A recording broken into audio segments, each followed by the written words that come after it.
Assalamualaikum warahmatullahi wabarakatuh. Video kali ini yaitu terkait dengan elektronika digital pertemuan yang ke-14 ya. Ini pertemuan ke-14.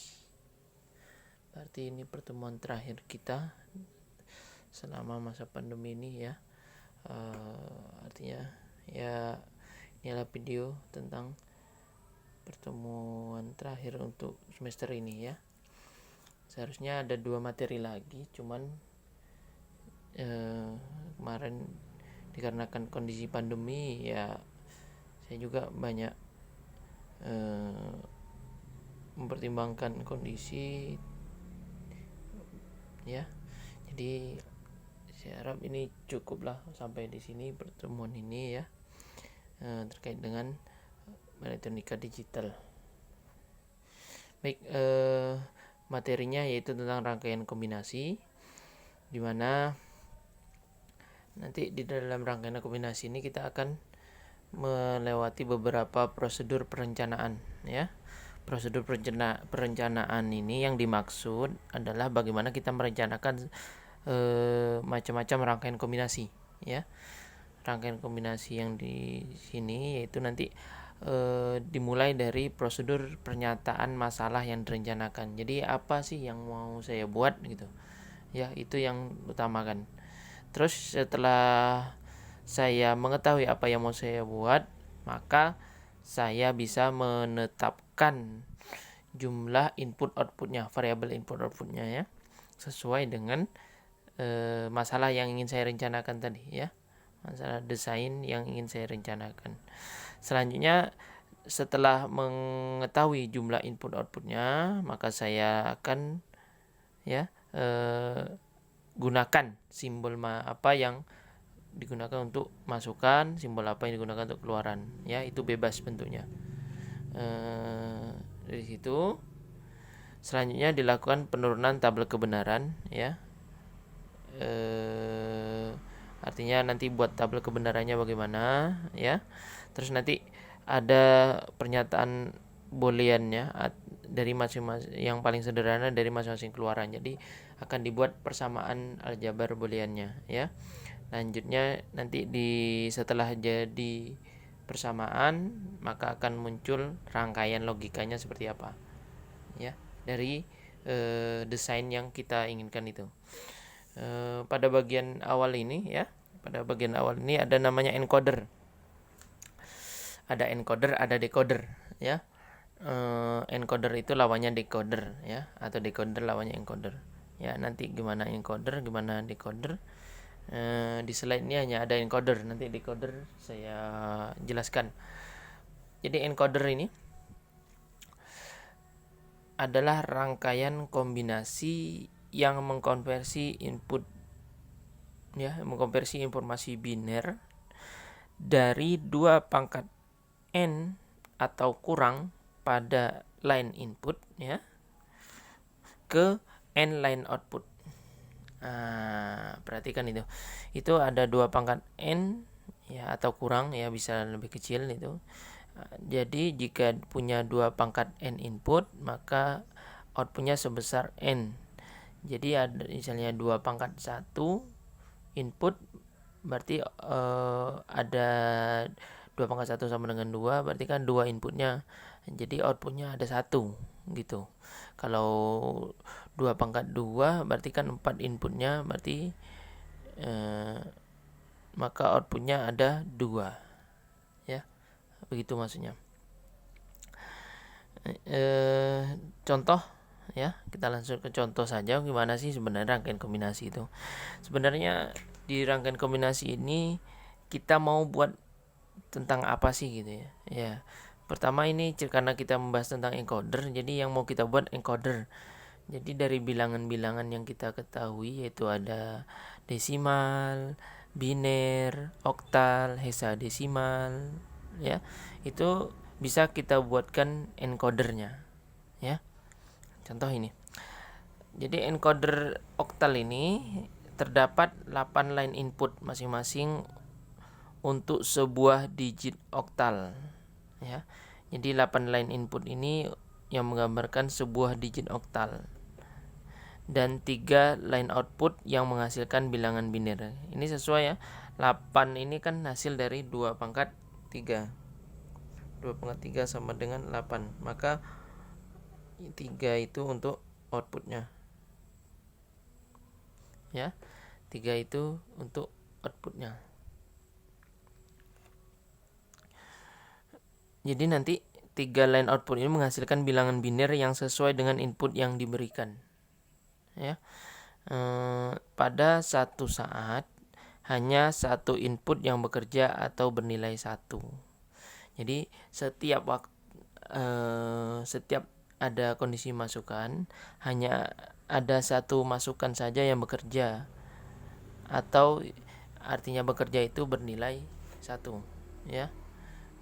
Kita cek di sini. Ini adalah encoder oktal ke biner. Ya, ini dia. Encoder oktal ke biner. Jadi kenapa bilang oktal? Oktal itu kan kalau diingat-ingat basis atau radix atau indeksnya itu kan 8, ya. Maka untuk oktal itu input yang digunakan ada 8 seperti tadi, ya. Bisa juga 7 nanti, ya. Ini kan 8 karena dibilangin tadi bisa lebih kecil dari 2 pangkat n-nya itu. Ini misalnya ada 8 ini, dari disebut inputnya dengan variabel D, outputnya karena ada 3 itu variabel X, Y, dan Z, ya. Variabel D-nya dari mulai D0, D1, D2, D3, D4, D5, D6, D7. Berarti ada 8.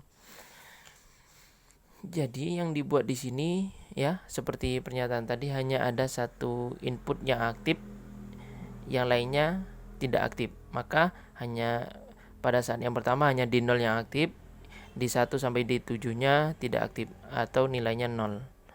Begitu juga kondisi yang kedua, ya, hanya D1 yang aktif, D0, D2 sampai D7 0 nilainya atau tidak aktif.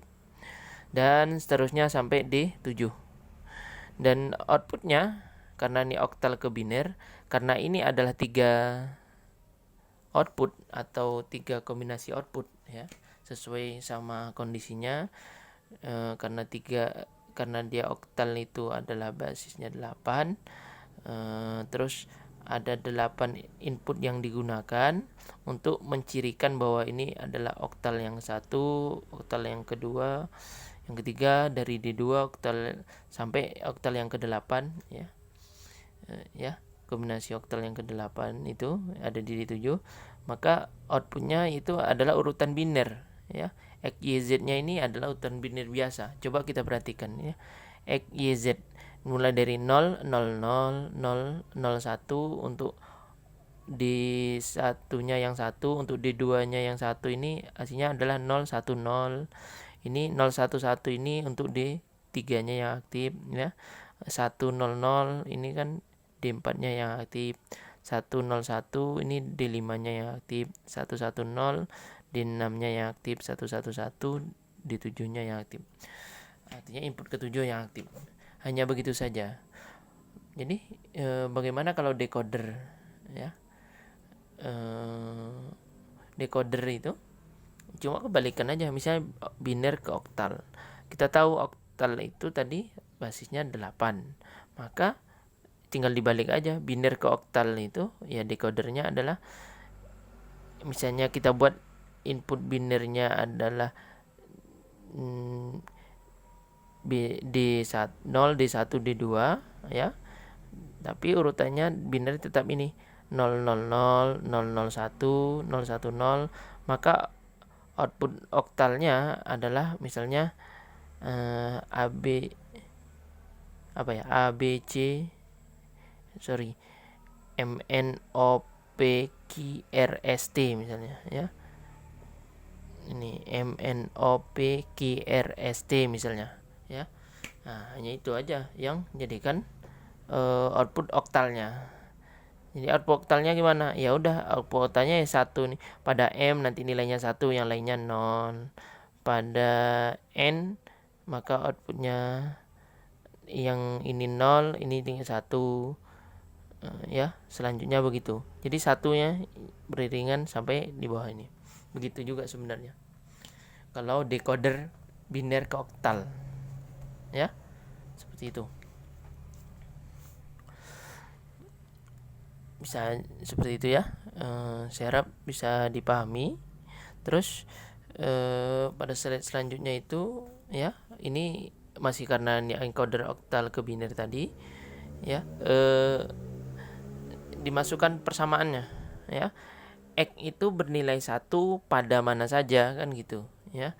X bernilai 1 ya, hanya ada pada yang D-nya, D4-nya ya bernilai 1 ya. Terus bernilai 1 jika ada D5-nya bernilai 1 ya. Bernilai 1 jika D6-nya bernilai 1 dan bernilai 1 jika D7-nya bernilai 1. Maka D4, D5, D6, D7 itu untuk persamaan X ya. Untuk persamaan Z ya, kita lihat yang bernilai 1 di mana saja ya. Ini D2 ya, barisan pada D2.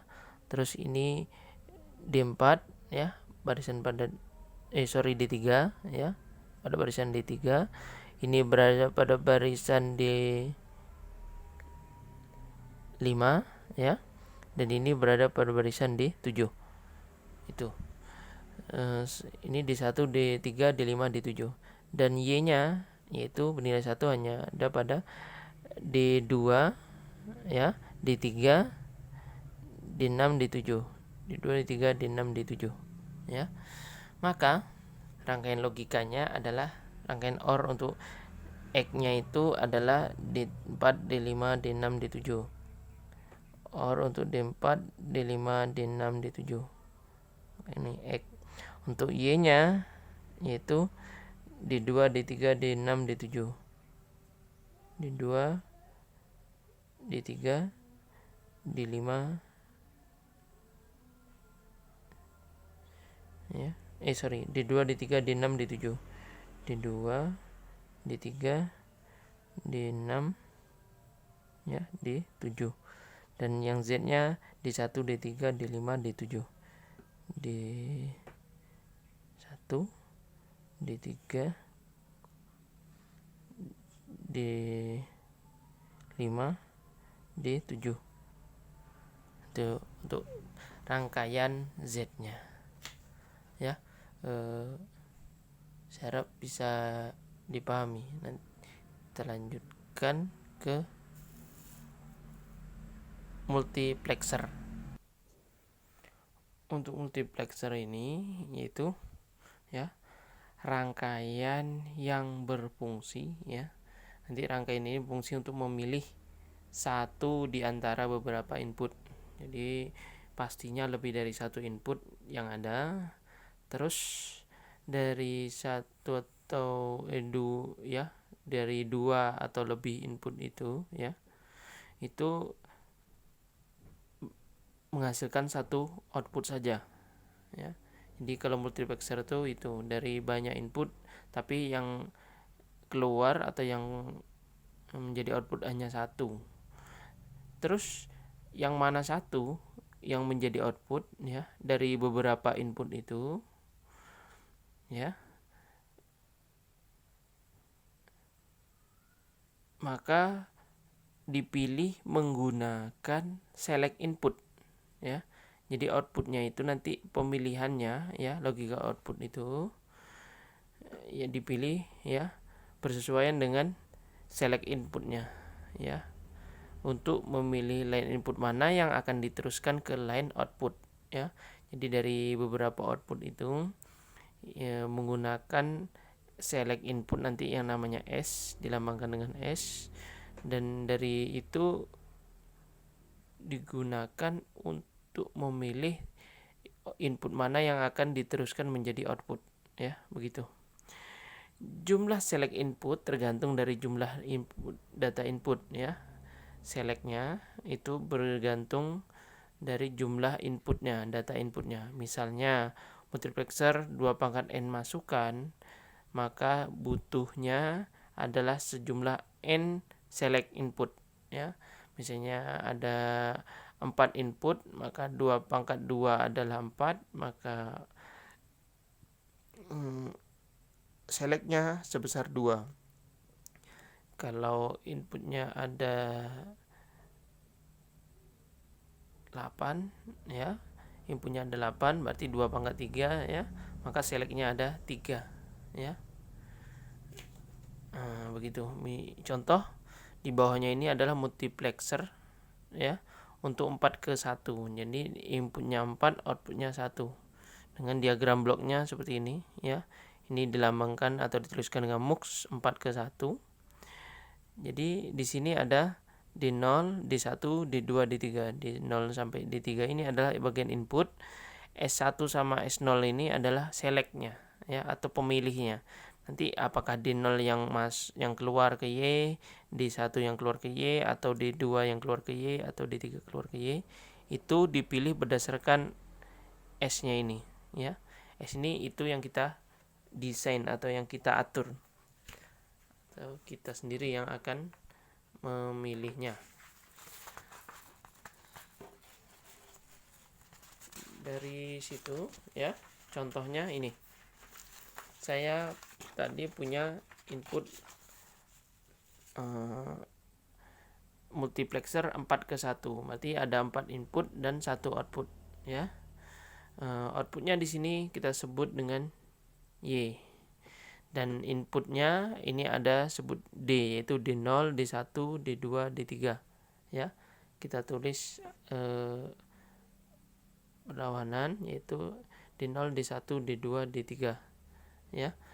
Terus selectnya ini karena ada 2, ada S1, S0 sama S1, ya, begitu. Dari S0 sama S1 ini, ya, maka akan dilakukanlah semacam variasi S0 dengan S1 itu bagaimana aja sih, ya.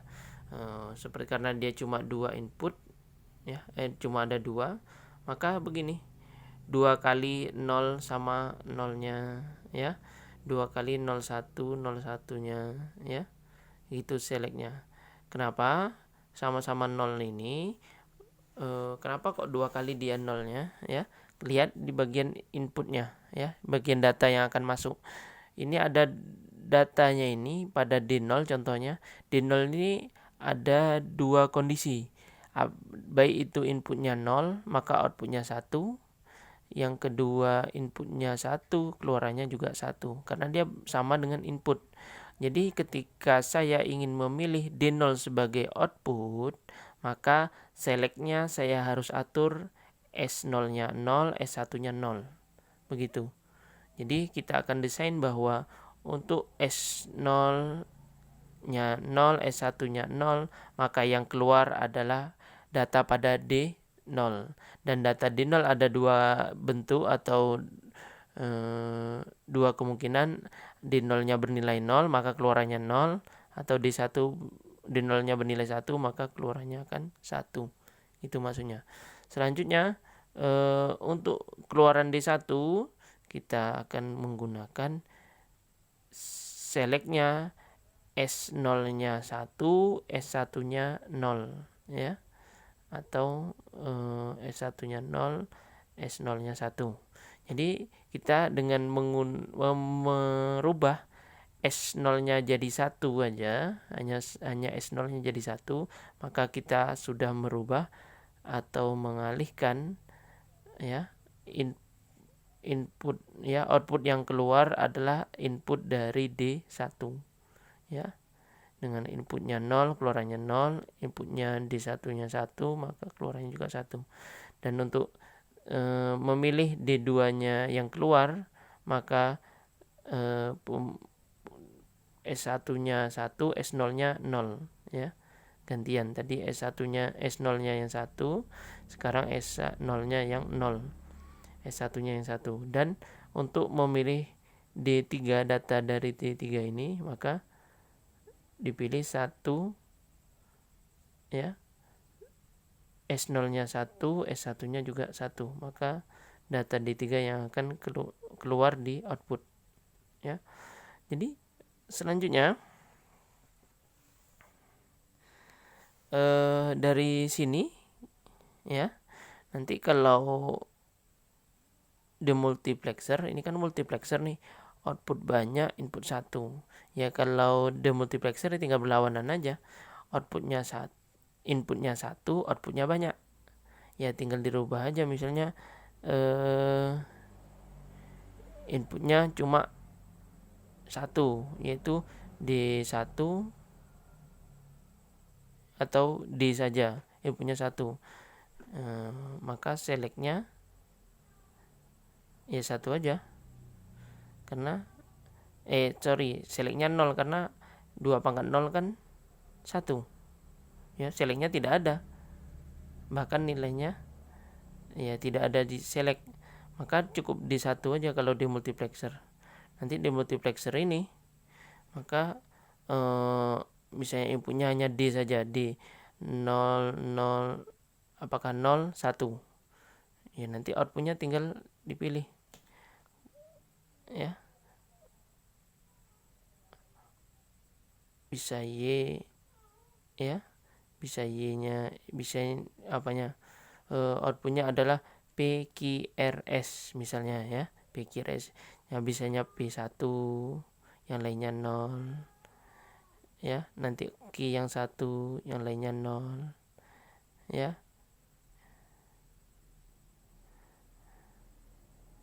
Bisa begitu ya. Kalau demultiplexer tinggal merubah, atau pada inputnya hanya 1, outputnya yang banyak ya, gitu aja. Lawan multiplexer ada demultiplexer. Selanjutnya tadi multiplexer tadi di atas ini memiliki persamaan ya. Cek aja di output bernilai 1 itu apa saja sih. Ternyata output nilai 1, nilai satunya S0 nya 1 ya, ini, atau di 0, S1, S0, S1 not ya, sorry di 0, S0 nya not, S0 not, S1 not ya, untuk Y ya, untuk D1 untuk persamaan yang pertama. Persamaan kedua ya, persamaan kedua adalah D1 S0 S1 not ya, D1 S0 S0 not, sorry, ini S1 S0 nya yang not ya, S0 nya yang biasa, S1 nya yang not ya, gitu. Terus untuk yang D2 ya, D2 ini D1 ya, maka S0 nya not, S1 nya biasa ya. Ini terbalik nih sebenarnya, ini D2, di sini D1 ya, notnya yang sebelah sini ya, seharusnya ini yang not ya, ini tidak. Kalau ini yang not, ini yang tidak. S0-nya yang not enggak, karena sesuai dengan tabel kebenaran yang kita buat ini ya. Selanjutnya yang D3 ya, ini S1, S0 S1 ya, maka S0 S1 inilah kita buat persamaannya, ini kita buat rangkaiannya ya, kita n kan semua ya.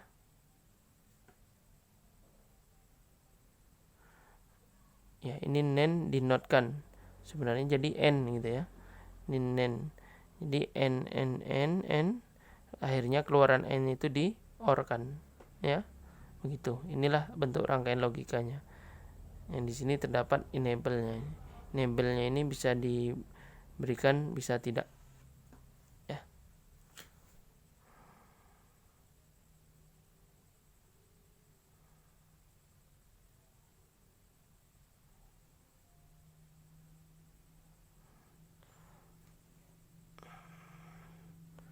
Oke, selanjutnya pada bagian akhir ini ada tugas, silakan kalian kerjakan.